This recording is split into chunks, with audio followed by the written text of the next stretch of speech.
Hey everyone, welcome to another episode of Hello Hot Flash, where we teach you how to control the midlife change. I'm excited to be here with our guest today, Zora Benhamou.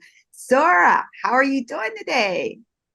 Good, thank you. A lot of people know me as Zora the Explorer too, so Oh, that's better than Benhamou. You can always Google that and I'll pop up. Zora the Explorer. I was thinking of Zora Neale Hurst. I don't know. Oh yes, Yes, yes, the that's what poet. I kept coming back to. So I love your name. That's beautiful. We have a grandbaby coming, but it's a boy, so can't steal that Oh, name. yeah, you don't want to call him Zorro. That would be Yeah, kind of yeah. weird. Yeah, he might get in a lot of fights. Zora, you guys, is a gerontologist, biohacker, and nomad. She'll explain all of that to you. And she is on a mission to help women optimize their menopause journey. And I am so excited to have you here. I've been listening to your podcast, Hack My Age, and just great information out there. So I wanted to make sure that you came and spoke to our audience today. So again, welcome so much. Oh, thank you. I'm so excited to share some biohacking, Yeah. biohacking menopause, and I'll explain what that is too. Yeah, you guys will have to go check out her photographs and you'll know that she actually knows how to biohack menopause. So let's start by you telling us about your journey. Which journey? My journey as a gerontologist, a biohacker into menopause. There's so many journeys. Oh, nomad. I know. Yeah, maybe we start a little bit with Nomad, like how you guys are moving around, and then just pull everything in for us. Why gerontology, especially? Yeah. Yeah, I wear so many hats. I feel like I've had many lives. I've been an expat most of my life, meaning I'm born in the US, but lived in other countries. My mom is Ukrainian. My dad, is just got Polish roots. He's just all over the place. So I am a nomad, and now that meaning it's sort of beyond the expat. I just travel to a new country every 3 weeks or so, and I create content. And so this is the nomadic life. We've sold the car, sold the home, sold the things. It's just a very minimalist life. It's just a chapter, again, another experience in my life. And I fell into that. I met my husband, who's also got wings. They say you have roots or you have wings, and I was born with wings, and not one is better than the other. They both have their advantages and disadvantages, but I just kind of born into that nomadic or expat life. And that's exposed me to a lot of cultures, a lot of languages, a lot of different people. And I'm fascinated how people are living around the world. And then I became fascinated how people are aging around the world. And that's sort of what led me into gerontology, because gerontology is the study of aging and longevity. It's not just looking at older adults. We do that, and we advocate for them. We try to get social policies to protect them, and transport, housing, and all these things. But we also look at the whole life course from birth to death to understand how people are aging, why they're getting certain diseases, how can we prevent these things. And that goes really well with my interest in biohacking, which is hacking your biology. It's just finding some mostly exterior forces to change your physiology inside, biology, hacking your biology. So they go really well hand in hand. And actually, they don't really know each other. So I'm so glad to merge them together and share with people how we can slow aging. Because we will age. It's just we want to slow the pace of aging and live as many years free of disease and full of vitality, which is called our health span. We know our lifespan is the number of years you live, but as of today, our health span is up until about age 50. And then we start taking medication for blood pressure and diabetes or arthritis. And then the last, say, 20, 30 years are pretty meager and full of doctor visits and medication. And we want to extend the health span up until as long as we can, and perhaps our 80s or 90s, 100 if you're shooting for that. And they just have a very short period of disease and just fall off the earth silently and without too much of a struggle instead of those 20, 30 years. One thing you said, I just made that note, aging around the world. So you get this firsthand opportunity to see how people age differently based on their culture and where they live. Talk to us a little bit about that. What are some differences you're seeing and who's getting it right? Oh, wow. Who's getting it right? Most people would look at the blue zones, which are there are 5 zones and that are studied, discovered by Dan Buettner, and they're areas where they have very high concentrations of people over the age of 100, centenarians.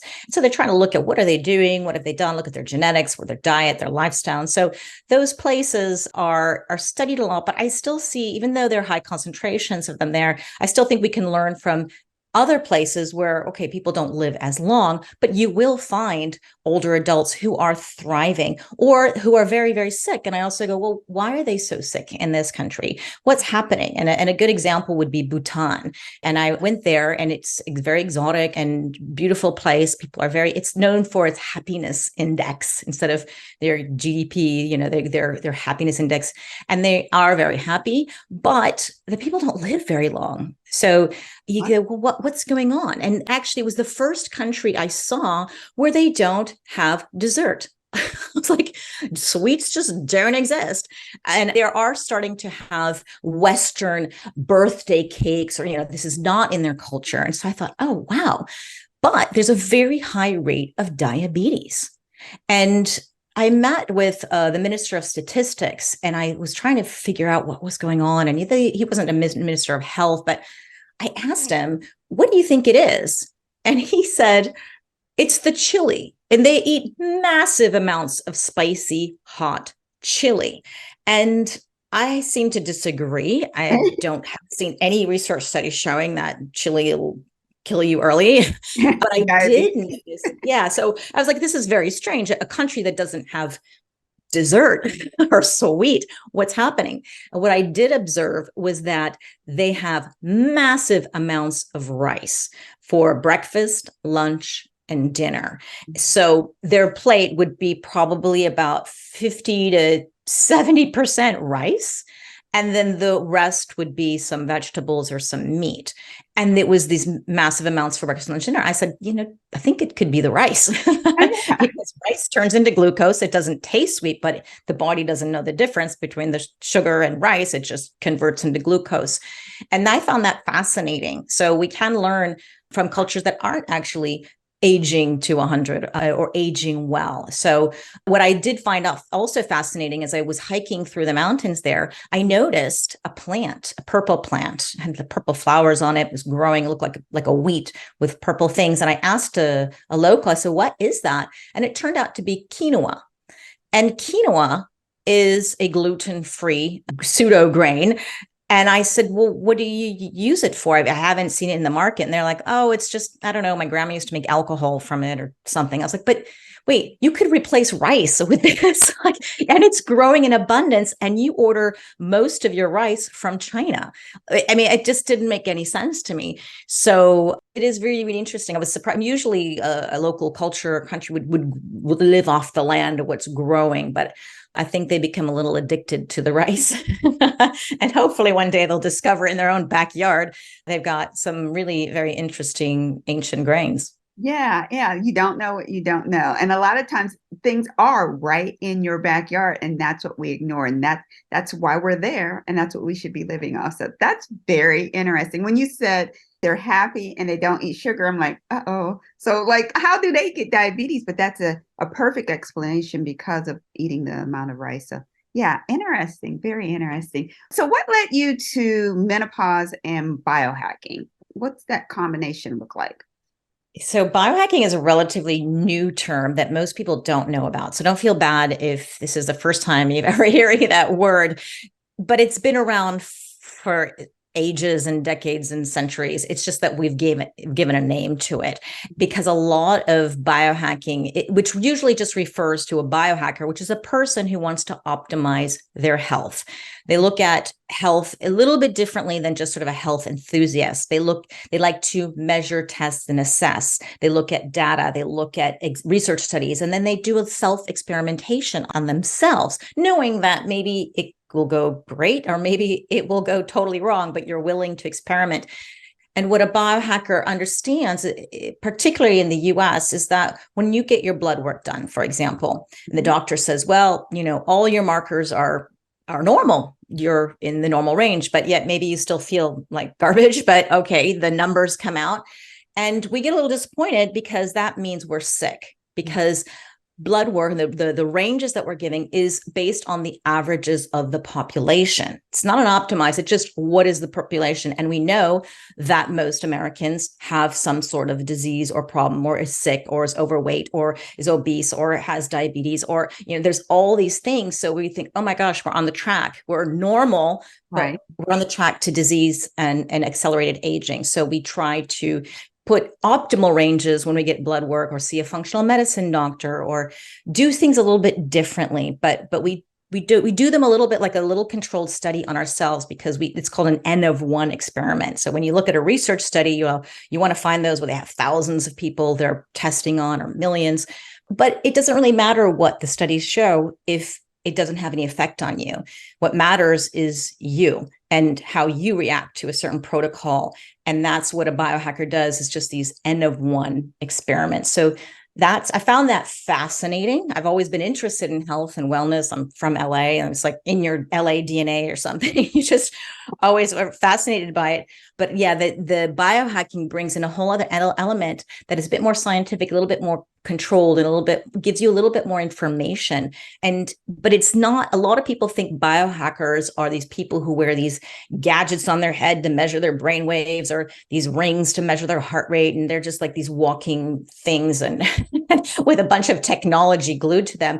And that couldn't be farther from the truth. Yes, we do like gadgets because we like to gather data, but the foundation of biohacking is the most important. And it's kind of like what we already know. So look at it as like a pyramid. And the very foundation we want to have the most of is optimal sleep, good quality and quantity sleep, managing your stress, and you want to have good nutrition, whatever that means for you, and you want to have the proper amount of movement, and you want to have the whole social factor, community, purpose in life, mindset, all this stuff is really, really important. When that is strong, and there are people I've worked with who just like, I'm kind of doing all of that and I'm still not feeling great.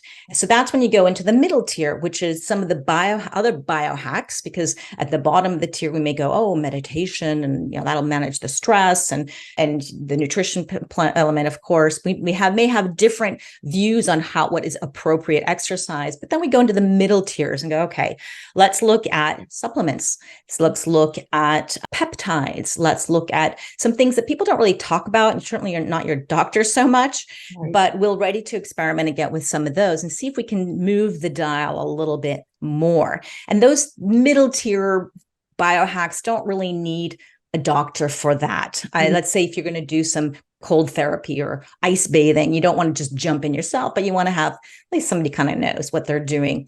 Then you have the top tier of the pyramid, which are sort of this advanced biohacks that you would need a doctor for. And that would maybe be stem cell injections or PRP, or you have platelet-rich plasma, or you have some gene therapy, or these usually cost a lot of money, you need a doctor for it, and they're at that top because you've tried everything else. and a lot of people just want to cut to the chase and get to the middle and the top tier, just give me a supplement, or just inject me with something and I don't have to worry about it.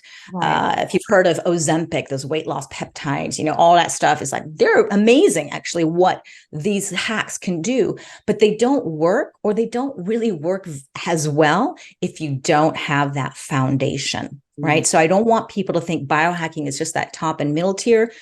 The foundation is all the good stuff that's free, that we know we should be doing, but we're not really doing it.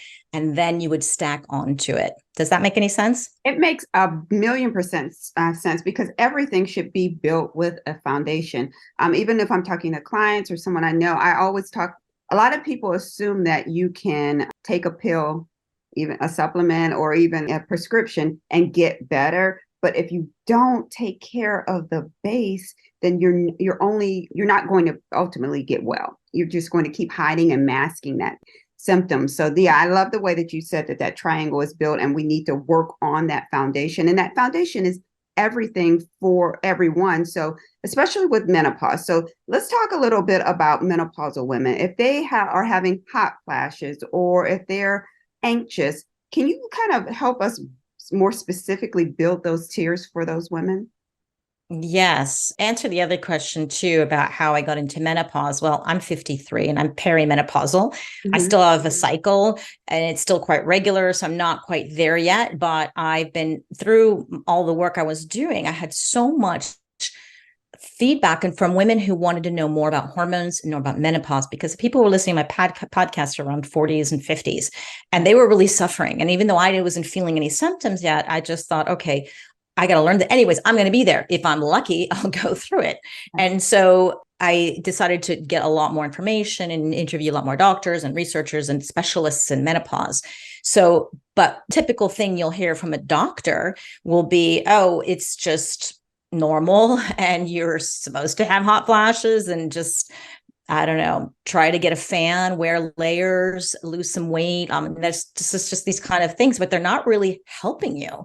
Right. And some people would take bioidentical hormones, but and that can help a lot. But a doctor may say, we're not going to give it to you until you're actually in menopause. And menopause is just a 1-day event where it's 12 months of a consecutive, without your period, 12 consecutive months. And that's it. And then you're post-menopause. So a lot of people think menopause, I use this word menopause interchangeably, meaning peri, which is the 5 years before menopause, and then the post. But yeah, we always use the same word, but just so people understand that, which I'm sure if they've been listening to your podcast, they know what that is. But it's terrible to be suffering because perimenopause, you can have so many symptoms and yet not given relief until you actually hit that menopause stage. So unfortunately, what I've learned, and you can share your research too, is that about 7% of the doctors in the US feel qualified and confident to guide a woman through menopause. And that's nothing. So we really need a lot more awareness. We need a lot more training. Doctors need to start feeling comfortable with this because if 50% of the population are women, then they're going to have a lot of patients to go through and they have a lot of opportunities to help. So when I merged biohacking with menopause, it brings in alternatives. You don't have to wait. You don't have to suffer. You don't have to just really go through this and try to grit your knuckles through it. And I'm so happy to share and also to debunk this myth that hormones are bad for you. Hormones are great for you. Hormones are, thank God we have hormones. It's because we're suffering because we're losing our hormones. We're losing our estrogen, progesterone, testosterone, and everything's going bonkers. So hormones are life-saving. Imagine if you told if you had a thyroid cancer and you have to take thyroid medicine. Well, if you don't take your thyroid hormone medicine, well, you're going to die. So hormones are not a bad thing. It's just that there was this horrible study that was done, a Women's Health Initiative. And you talked about that. And that just, yeah, really ruined it for decades. So now we're just starting to go back and starting to feel comfortable with it. But until then, man, we can do a lot. And I don't want women to suffer. So a typical thing, and also give them alternatives. A doctor, if you don't want to do hormone therapy, fine. Like there are the things. There are doctors who may prescribe, if you're feeling kind of moody, anxious, depressed, they may give you an antidepressant. And you're like, maybe I don't want to take an antidepressant. Well, then we got other things too in the bag. So that I just wanted to clear the confusion. I know your work is so vital to bring the information to women. And there's so much work yet still to be done because there's still fear, there's still horror, and we want to change this stereotype of menopause. And if you've watched some of my reels around menopause around the world, where I just interview women and I give them 1 minute to say something about their menopause experience, you got all kinds of stuff. Women who are saying it's a challenge, it's been really difficult. Other women who are like, poof, I don't know, uneventful. And so we need to share that there's a spectrum. Not all of us are going to have 100 symptoms all at once or very intensely. We have some who have mild and some who have nothing. So you asked a little bit about, if I remember, if I know I've been off on a tangent, No, but no, no. That was important information to have. oh, it's just on it. Yeah. So you asked, so what kind of a hack can you do for hot flashes? Is that what you said? Or weight gain? Or weight gain, hot flashes, stress, anxiety. There's a lot. So what we know across the board through the research is very highly effective is hormone therapy or bioidentical. And I know that you're very clear on this, the difference between synthetic and the bioidentical. So if you are interested in that, you really want a quick fix, that's a really great hack. And it will also protect you from osteoporosis, as well as that's sort of with the menopause societies around the world, they've all agreed, and they're very conservative, right? So they'll say, you know, that even though there's a lot of research showing that it helps protect the brain, it helps protect the heart, and so many other things, they don't really say there's not enough data or not enough research. So we still have to wait for that to happen. But so hormone therapy, I think, is a great hack. But let's say you don't want that. Well, then there are adaptogens that you can try, or there's some supplements that you can try, say like maca or rhodiola or rosacea, or there's black cohosh. And even though the science isn't as strong, I've met people who swear by it. So again, N of one, you know, if it works for you, it's worth a try. Mm-hmm. And there's only a couple of things you need to know. For example, with maca, if you have a thyroid condition, like if you're hypothyroid or hyper, you don't want to play around too much with that, because that can put you off if you're on thyroid medication. So there are, I highly, or strongly recommend people to do their due diligence. Don't just go and buy whatever supplement at the market or the pharmacy. You got to read up on it.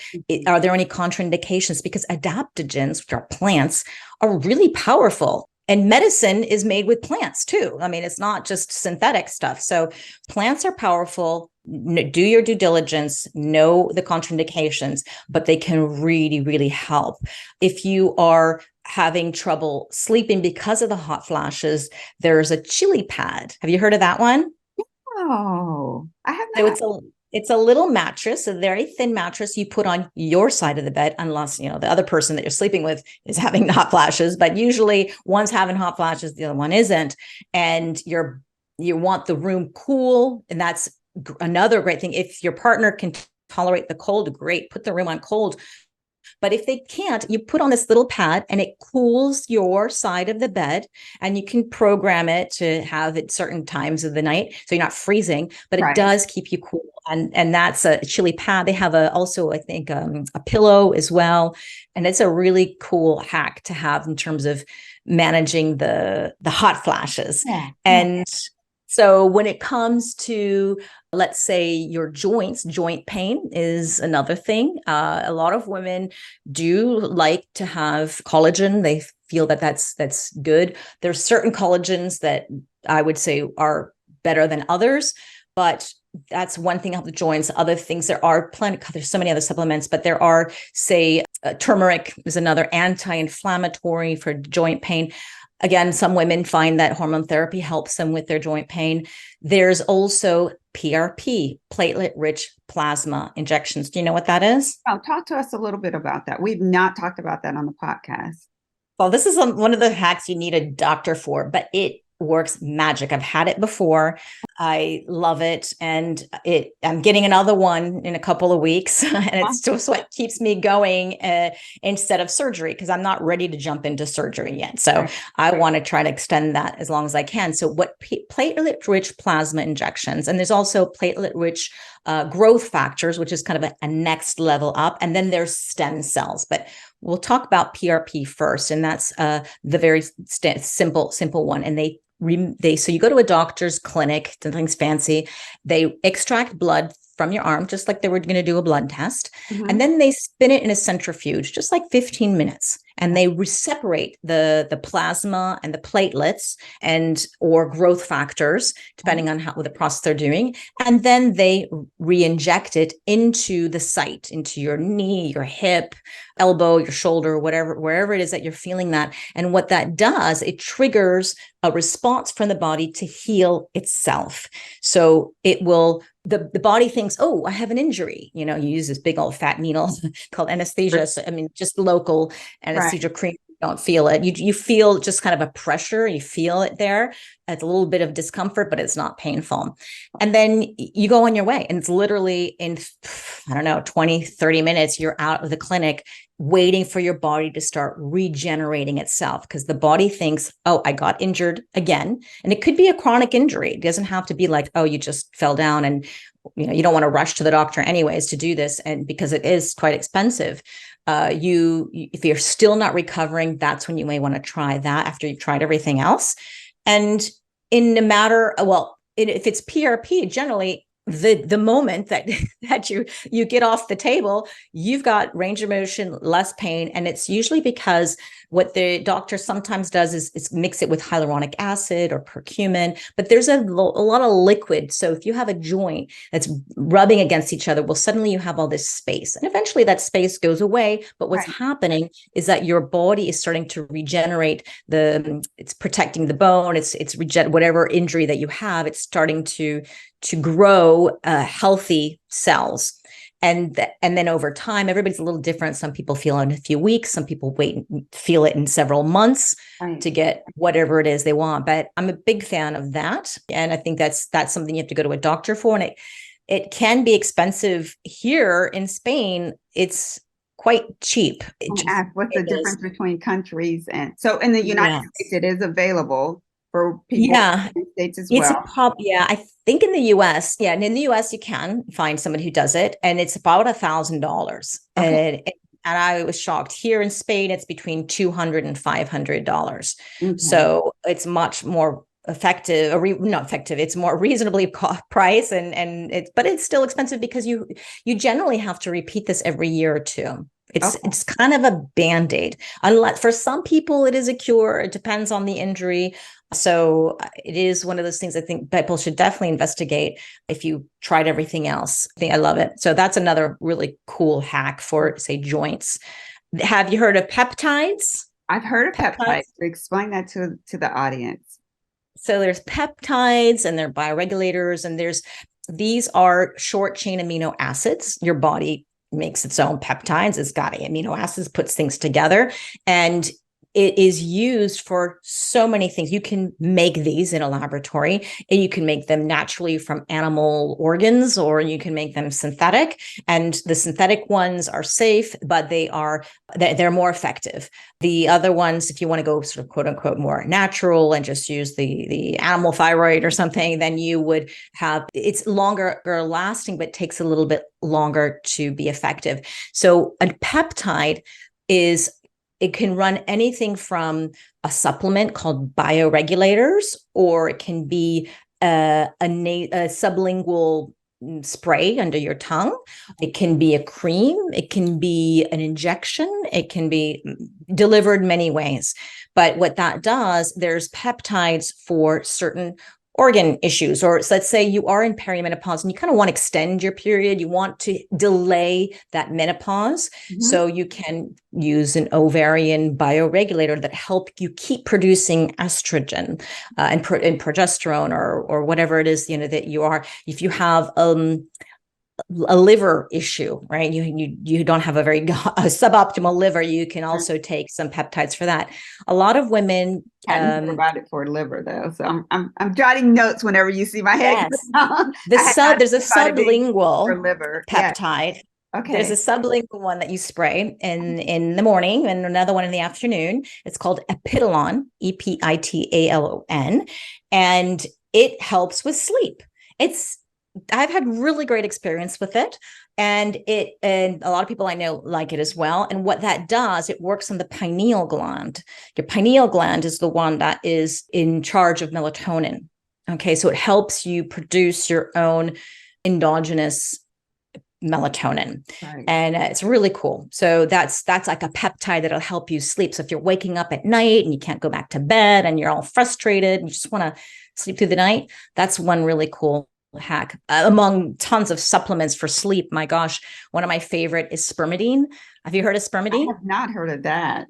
No. Yeah, this is the whole biohacking world. I know, and it's so interesting because I want to hack my age. Yes. So biohacking world is all about it's like gerontology. Let's live as in a good condition as long as possible. Yeah. And then there's the menopause, which is this period that we have to go through, and we're trying to hack that too, so that we can use so many of these biohacks to help us with menopause. And so spermidine is usually it's a supplement form, but it actually is in food, and it's found a lot in the Japanese diet, and older Japanese centenarians seem to have a lot of spermidine in their body, and our body produces its own spermidine. So, but they're eating things like natto, which is a fermented soybean, and we just don't get that in the US or in Europe. And it's very specific to that country. It's in mushrooms. It can be actually on the rind of cheese, but who eats cheese rind?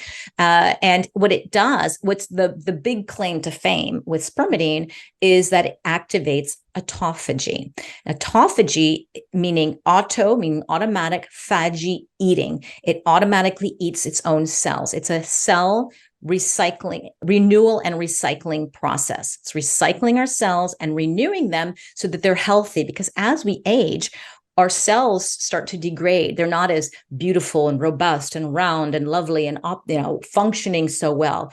It kind of took a hit in the last 50 years or so, and they're starting to not work so well. And then they accumulate this junk inside. It's kind of like waste, cellular waste. And what autophagy does is it cleans this out and renews the cell. And there are now 12 hallmarks of aging. And this is just what if you read a research paper that says, why do people get sick and die? And part of it is telomere shortening, which are the caps on the ends of your chromosomes, and that destroys the DNA. Then there's another one. It's called cellular communication. The cells just can't communicate. So there's 12 of these, and autophagy is one of those. And in terms of it's not functioning anymore. And autophagy covers a lot. It protects the telomeres. It protects the DNA. It helps cells communicate. It does so many. It actually hits 9 out of the 12 hallmarks of aging. And usually a supplement like curcumin or metformin is a drug for diabetes. Like they'll only hit 1 or 2 of these hallmarks of aging. So it's quite amazing to get spermidine in your life to create this autophagy. That being said, there are other things that activate autophagy. You don't have to spend your money on a $100 supplement. It's you can activate it through exercise, right? That's activates autophagy. You can activate it through fasting. I'm not a big fan of women in fasting. I think there's a way to do it, but we can use it to activate autophagy. When you sleep, there's autophagy going on. So if you rob yourself of sleep, or if you can't sleep, then you're not really getting into autophagy. And so there are women who cannot fast. They shouldn't. If you're hypothyroid or if you have some other issues, autoimmune diseases, like it's not generally practiced. So, and maybe they do some exercise, but they cannot do so much and they can't do all these other things. Well, then a supplement, they can't get the natto. A supplement is a good alternative too. So that's why we take it. But I started taking spermidine about 3 years ago, and I thought it was interesting, and I thought I love the idea. So I started to tell my family about it, and then I told some friends, and everybody felt really good on it, and or not, they didn't feel anything at all, to be honest. It just knowing that it's actually something good. But the feedback I would get was that they get better sleep, and that's why I'm talking about spermidine for sleep. And then I started to share it on Instagram or my social media. And I was like, this is interesting. I love the idea behind it. I trust it. I investigated the company. And then I kept getting feedback. And I have never shared anything in like this in my life where I got so much feedback, all positive. And the worst that happened is I don't feel anything, but I believe in it, so I'll take it. Or right. You go off of it, you go on it. But the biggest feedback I get is better sleep and better skin, hair, and nails. And another curious, I would say about 20%, not a lot. Stop now, I'm there. I know, it's crazy. 20% of the people who give me feedback reverse their gray hair. And I'm like, wow. So I'm just amazed. So I when I share it, I'm like, okay, people ask how to reverse gray hair. There's a lot of other things you can do to reverse your gray hair. That's also part of biohacking. But, there's a lot of other great reasons to take spermidine. And But yeah, I always tell them it may or may not reverse your hair. I don't know, but it's worth a try. But I do get some feedback on that. And that's because it's cleaning up these cells, it's renewing them, it's reviving them, it's putting you into a youthful state. Now, that being said, not all spermidines are created equal. And I just did a really interesting podcast about all the hacks that companies do to cut corners and make it cheap. And I really think if you're going to take spermidine, don't go cheap. Really it's worth investing in a good quality one. And many supplements are kind of like that, but there are many supplements you don't need to spend a lot of money on either. It's just because they're quite standard and all good. So yeah, I think that's my little hack for sleep. I've got progesterone, that's a hormone that helps with sleep. And that's why a lot of women take it at night, because it's the calming, relaxing hormone. It makes you feel a little tired. And that's when another little hack. And it depends on what your thing is. Oh, blue blocking glasses. I have these. Of course, most of the stuff is the low hanging fruit. I like these because you have like 3 different levels of glasses. I have blue blocking glasses for those people who are not. Or just it'll be on YouTube pretty soon. So okay. So when you are trying to get a sleep hygiene routine, and you have to be on your computer, you have to be on your phone, you just got to get whatever, that's when you want to put on blue blocking glasses, because this will help you protect your eyeballs from all the blue light that's going to give you a lot of energy and make you feel awake. So blue light is good. We want to have it in the morning. And the best way to get blue light is just to go outdoors, have your eyeballs see the sunlight for at least 15 minutes, go for a walk, and then come back in. And then your brain knows, oh, I'm going to set melatonin to happen about 12 hours after. So you don't want to go outside for the first time at noon. You want to go before noon, because otherwise you're going to be up till midnight. And then unless you can sleep in or something, but this is another little hack for sleep. And that's another favorite of mine. Another thing actually is this one as well. I have red light therapy device. I've been hearing about that, but I didn't know if I should trust that or not. Yeah, I know. There's a lot of garbage on the market. It's like a supplement. You have to be careful. Yeah. But this one, I have a couple of them, but this one I have now is called a Flex Beam. And that one so red light therapy is used for many things. You can also have red light saunas. You can have a device for like joint pain. So I use it for joints and joint pain, but it's part of my sleep stack. So part of my sleep hygiene routine, like an hour before I go to bed, you brush your teeth, you wash your face. And then I put this red light therapy device, say on my hips or my back or wherever. And then I kind of sit there. You can strap this on and move on with your day, but I'm like, no, I'm going to just stay here. I'll listen to something called NuCalm, which I really like. It's it's not binaural beats. It's neuroacoustic software to get your brain into a meditative state. So that makes me feel really sleepy, and it makes meditation easy. I mean, I could listen to a guided meditation, which sometimes I do, or I could just do this and it just does it for me. It's so crazy. It literally like brings your brain. Like if your mind starts to wander, it brings it back. It's the craziest thing.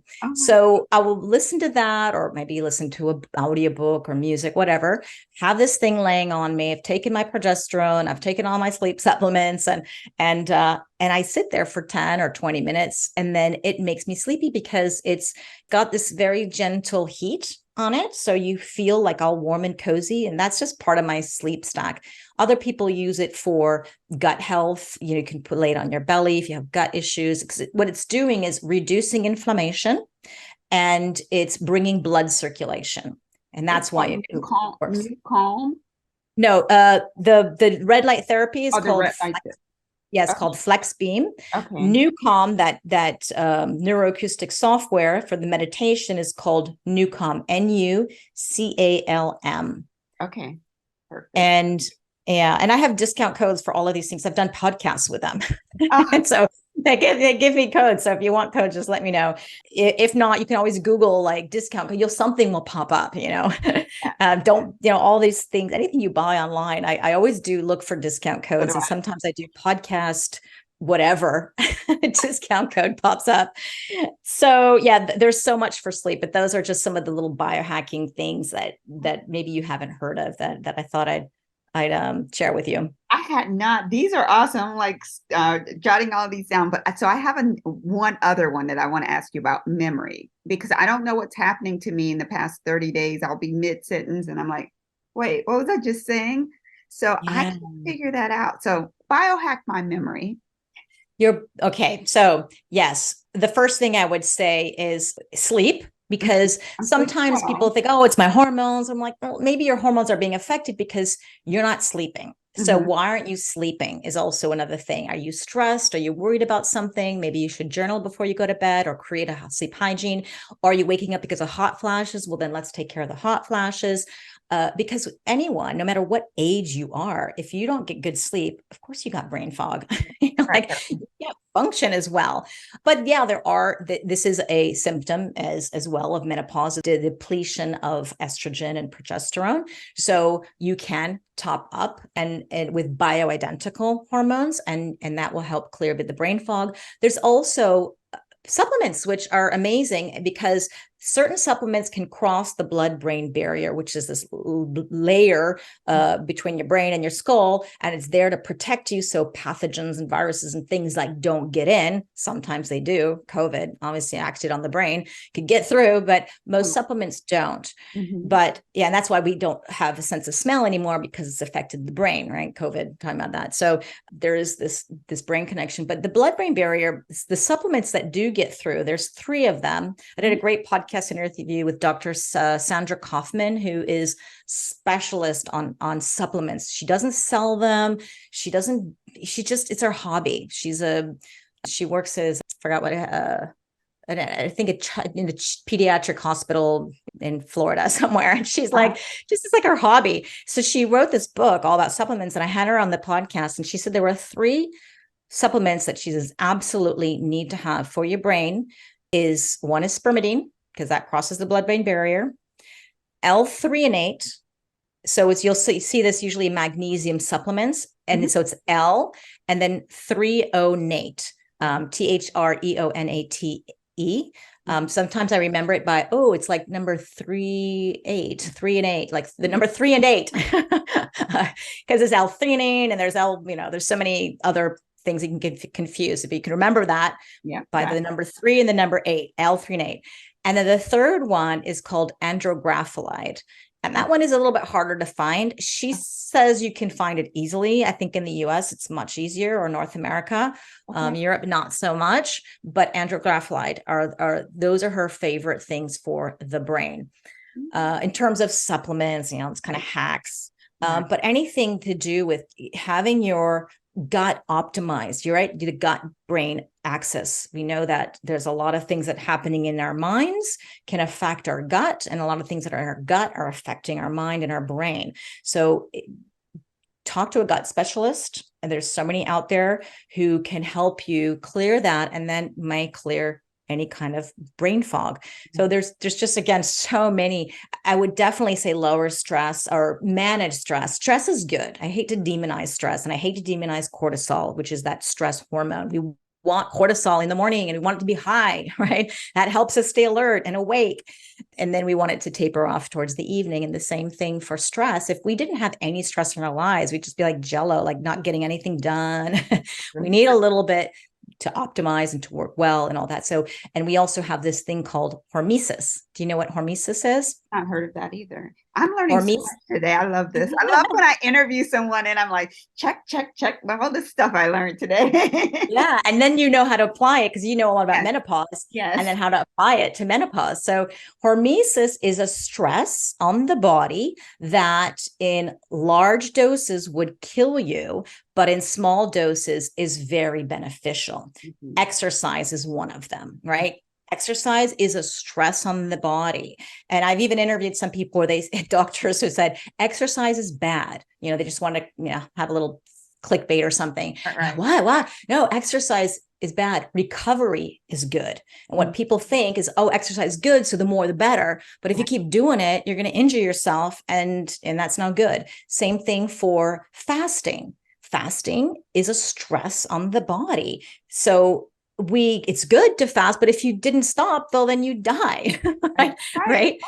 And that's why with women, for example, if you're still cycling, you never want to fast at the last week before your period, because your body is preparing the endometrial lining. It's ready to have a baby. Even if you're not going to have a baby, it's just preparing. So it's a lot of stress in the body that last week before your period. So you don't want to add more stress with intense exercise and fasting and all this stuff. You want to stay a little bit more chilled and be kind to your body during that period. But so hormesis is that small stressor that's really good for you. And that's why I say stress is a good thing. If we didn't have that stress, we wouldn't grow and we wouldn't thrive. We wouldn't be optimizing our health. We would just be kind of plodding along. So that's why exercise a little bit and then recover. You can fast a little bit and then you eat. You eat well. And what you eat. So if you've heard of Dr. Walter Longo, have you heard of him? He created fasting mimicking diet. He's a very famous researcher. He was one of my professors of gerontology at USC. And he says that, so he's a huge fan of fasting, but he says it's not the fast that does the magic. It's the refeeding that does the magic. What you put in your body after you're fasting is the key, because fasting is a stress. All the cells are stressed out and freaking out and trying to clean up and get rid of the bad ones, and let's reinforce the good ones and make them stronger. But those cells still need to eat food, right? So it is important that you really know how to refeed. Don't just eat anything. So that's hormesis. And that's why I was saying a little stress in the body is good, but too much, it's like that bell curve, right? Too much. And then we're going off on the other side. And unfortunately, in the society we live in, there's too much stress. And I'm not talking just about being stuck in a traffic jam and you feel that stress. There's stressors coming from toxins in the environment, from the pollution, from the air that we breathe, from the lotion and potions and things that we put on our body. And women put, I don't know what it was, like 50 things on our body, chemicals on our body before we leave the home, or it's insane. So we want to make sure, even though we have a liver and it's really good at detoxing, you don't want to overload it with a lot of stress. I'm talking about that physical stress as well, not just that mental stress. So that means, we want to reduce inflammation, reduce oxidation, because those are the two things that bring us disease. Oxidation is when your cells become oxidized, and that happens with just living, right? Just cell to cell communication that happens when cells convert food into ATP, which is that energy that our cells make. It's creating this reactive oxygen species, which is this oxidation and stress on the body. And then that's why we take antioxidants, and whether it's eating a kiwi or taking your vitamin C supplement or whatever antioxidant, then it helps neutralize that. But if we don't do these things, then they build up in the body and it's become your bucket. Imagine a bucket that just becomes overloaded. And that's not good. And that sets us up for diseases. And so that's why we want to make sure we manage the stress. Stress isn't going to go away. Sometimes just thinking about the stress. Oh my God, Zora said stress is bad. Oh, that even stresses them even more. Yes. It just stressed me out. Yes. But you can't, and it's true. You don't want to go like, don't panic. We're really good. But at the same time, don't just put your head in the sand either and go, whatever happens. And I don't think that's a good approach. I mean, some people, that's what works for them. That's, as long as they're happy, I don't care. It's not my life. So I'm here to optimize. And so those are things that we can manage for stress. Try to think also blood glucose as we enter menopause, right? We become more insulin resistant. So that means we can't eat our sandwiches or blueberry muffins and like we used to, or even as much fruit as we used to like to. Fruit's good, but for some reason we're holding on to body fat. Mm-hmm. And there's a lot of reasons why, but insulin resistance is one of them. So, and that just happens with menopause. So we can hack it. And have you done a continuous blood glucose monitor experiment yet? I have not done that. No, I had someone on the podcast who talked about doing that, and I'm like, I don't know if I'm going to do that or not. Oh, it's so cool. And you just Okay. do it once. You don't need to do it like all the time unless you're diabetic and you have to wear these things. But it's Right. a little size of a big quarter, let's say, or a silver dollar. It has Yeah. a teeny tiny, very thin needle. You pop it on your arm by yourself. It's painless. It's almost like a rubber band flicking you. You're like, oh, I felt, but no, it didn't. Yeah, it's gone. Pain. Now it's not painful. It's just kind of, you feel it.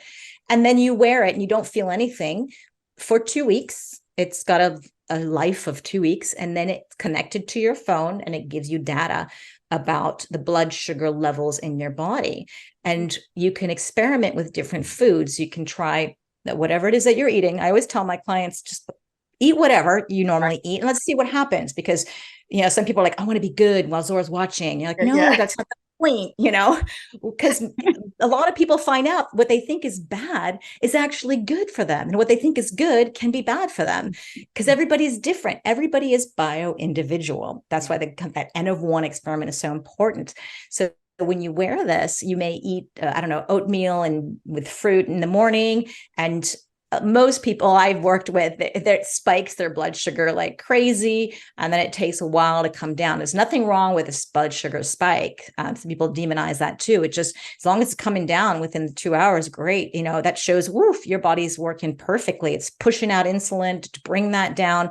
But you don't want to do that like all the time and frequently during the day. If you're snacking a lot, you'll see blood sugar go up and down, up and down, up and down, up and down. Your body gets kind of tired of doing that.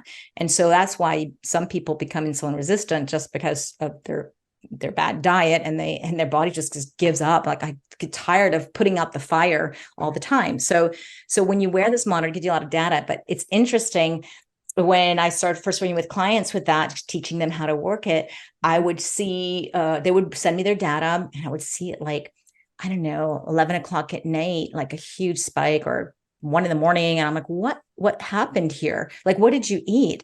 And they're Right. like, no, I swear I didn't eat anything after 8 o'clock, like done. Right. And I said, well, what happened? There was something that happened. Like, they were, oh, I had a conference call, with my boss in the States, and I was really angry. And so what happened was the blood sugar went up and down. So you see, it's not just food that's influencing your insulin, resistance, if that's what it is. It's stress. And it's fascinating. My clients are always fascinated, like, wow, I had no idea, because when you see the data, you're like, it's convincing. Yeah. And then you may notice how exercise as well, your blood sugar goes up and you're like, I swear I didn't eat anything. Well, that's fine. That goes up. But then what you may find is that oatmeal with berries is not spiking it so much because you did a little bit of exercise. Some people, it's better if they exercise after, or some people before, some people, and then we hack their oatmeal by putting in a little bit of coconut milk in there, a little bit of cinnamon, and that regulates blood sugar. So you may have still a rise in your blood sugar, but it's not so high. It controls the blood sugar. So those are some of the little hacks that we can do, so you can keep eating the foods that you really love and you just won't give up in your life. And that's what a CGM, or continuous glucose monitor, will give to you. It gives you information just on you and yourself. And that's why I kind of love that little experiment. What I like about that is it's custom, because you cannot tell everyone to eat oatmeal, eat an avocado, don't eat meat. Like, everyone is unique. So I love that you provide that for your clients, because then they start to understand what their body actually needs versus just that cookie cutter menu that they may find on WebMD or find on. Yeah, Yeah. exactly. I would recommend they do it with somebody, their partner or a friend, because when I did it for their first time, I did it with my husband, and then we would go out and we'd have sushi, and my husband's blood sugar went up and down and crashed, and mine was just pretty normal. Mm-hmm. And then when we ate something, it was like a sandwich, or I don't know, something with bread, Right. mine like went through the roof, and my husband was pretty stable. And I was like, hey. My husband used to ask me, he'd be like, is this good or is this bad? And I'm like, nothing's good and nothing's bad. It just is food, whatever. But now he's like, okay, for me, it's not so good. Yes. But for you, it's okay. So you can get rid of those generalizations. And that's why, again, these little devices we love to wear. It's this little experiment. I know. I love this. I have so many great notes. Zora, before we wrap, tell everyone what you are reading or listening to.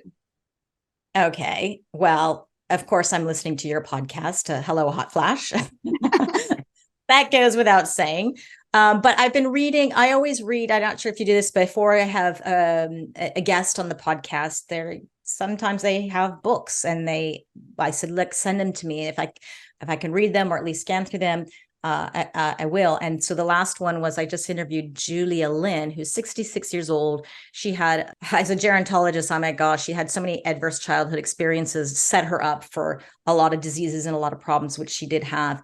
She revamped her health and now she's a bodybuilder and like incredible figure and just amazing, so healthy. And so she's an inspiration. I totally connect you with her. And we talk about menopause. And so she wrote this book. I can't remember the name. Gosh, I can't remember the name. It was like Your Power Decade. That's what it was. The Power Decade by Julia Lynn. And it is her life story. But what she does is that she shares a bit of her life and the challenges she faced. And then she has this part called Reflections, where she's reflecting on what happened and then what she learned from it. And then she gives you little hacks and little questions to ask yourself to help you overcome the challenges that you may have had in life as well. And yeah, so that's something I just literally just read. And but I would recommend books. I've still not even finished, but one of my favorite books is called Estrogen Matters by Avram Bloom. And he and there's a woman, it's like his business partner. They wrote this book together. It's quite objective in terms of talking about hormones. And I always recommend it. I think it's really great. And also Dr. Felice Gersh, she wrote a book called The Menopause, 50 Things You Need to Know. And I kind of go back and I always refer to that because I think she's got it's written so simply and easily. And I like that one. And the podcasts I listen to, I just listened to JJ Virgin. I mean, I've been listening to JJ Virgin forever, but she came on as a guest. So I always catch up, just like with yours, I just catch up on some of the episodes. Now recently calls her podcast Well Beyond 40 because she's 60. So I liked following her because she's ahead of me. And I'm like, okay, I know you can learn something from her. And she talks a lot about fitness, nutrition, but now she's been doing this for, I don't know, almost 10 years. Her podcast's been going on. So she's gone through a lot of topics. Yeah. And she's now more into the longevity and aging thing, because before it was more fitness and nutrition. And she's a good one. And two, my biohacking besties who are in menopause and share a lot of great tips are Sandy K Nutrition. She's Sandy Cruz, and Natalie Nidham, and she has the Biohacking Superhuman Performance podcast.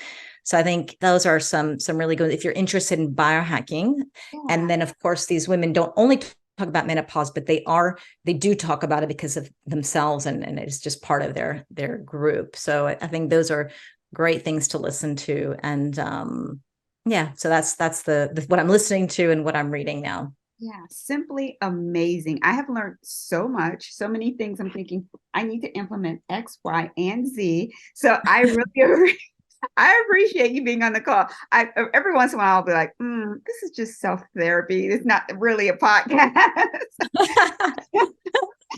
Therapy, free information. Yes. So what you've shared is so incredible, so valuable. And as women, we need this type of information so we can live longer and take care of our families, take care of ourselves. We have work to do. Just because we're in our 50s does not mean we're to stop. We have work to do. So you were very instrumental in helping us do that work and be healthy while we're doing it. So I really appreciate you. Can you tell the audience how we can find you, Zora? Then you can go to hackmyage.com, and my social media, everything is Hack My Age. And if you really get lost, you can't remember that, just Zora the Explorer. It's like Dora the Explorer, but just Zora the Explorer, you'll find me. And on the website, I have all the podcasts, as well as menopause programs and resources. And you can always get in touch with me. I'm very accessible through social media, or you can book a little consultation with me just to get to know you and see if I can help you, and just lots of information there. Yeah, you have a couple of live events coming up as well, and will those be on your website? Oh, yes. I got to put that up. The Women's Biohacking Conference. Mhm. It's free. I have to put it on my website, but this may be recording only in December, but they do it every year. But that I was speaking at that. So I said I'll talk about it because it's free, but that will be over. But there'll probably be another one coming up. So in terms of lives, so if this is in December, you're listening to it, then probably end of January, beginning of February, I'll have one of my live programs go, because the programs for menopause I give are mostly self-guided, but then there's others that it's a 4-week program, and I'm there to talk to everybody through it. We meet every week, and everybody meets as a group, and that's really fun too, because there's a community, and there's a great community on Facebook called Biohacking Menopause, and that's where a lot of women meet to ask questions about menopause, to share their biohacks. Sometimes people says, "Hey, what's your favorite hack for sleep?" And then like all this stuff comes out, and stuff you've never heard of. And there's some experts in there who do have great advice. And then there's people who just, looking for some information, and it's everything. So it's a really beautiful community. And I encourage you to find that on Facebook. And then we meet once a week live on Wednesdays. We have Wednesday weekly meetups, and I always post in that group when we're meeting up. And so it would be lovely to meet everybody in person. And we do breathwork classes in once a month, just just very quick 30 minutes to teach people, give them techniques. And there's no charge for this. This is just a community of like-minded women. So I hope you guys can join us there. That's awesome. I will make sure I put everything in the show notes. Thank you once again, Zora, for being a guest today. Thank you for having me. I'm so excited. I'm excited to have you on my podcast too. I can't wait for that as well. Everyone, thank you so much for listening to Hello Hot Flash, where we help you control the midlife change. Again, make sure you check out the show notes, where we will include links to all of the subjects we covered today. And if you want to discover how to manage your hormones so you can sleep better, have more energy, and have less stress, take the quiz on HelloHotFlash.com. It only takes 90 seconds. Everyone, here's to your health.